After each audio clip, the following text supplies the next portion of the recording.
বনের পুকুরে মাছ খেয়ে বেড়াই। বলেছিস, ঠিক বলেছিস, ঢুকে পড়ি। আয় ভূতনি, চল চল, বনের পুকুর খুঁজে বেড়াই।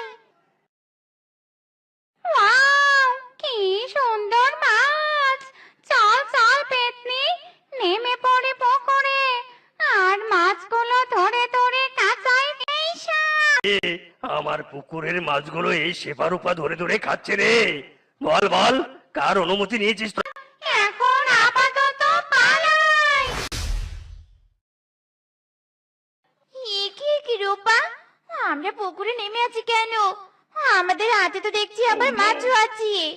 ঠিক ঠিক, আমরা তো নদীতে মাছ ধরতে গিয়েছিলাম। এ কি, কিংকং দাদা, তুমি লাঠি হাতে নিয়ে দাঁড়িয়ে আছো কেন? এ, ঢং দেখলে আর বাঁচি না। আমার পুকুরে মাছ চুরি করতে এসে ধরা পড়ে এখন মেমোরি লসের কাছে নিয়ে যাব। দাঁড়া,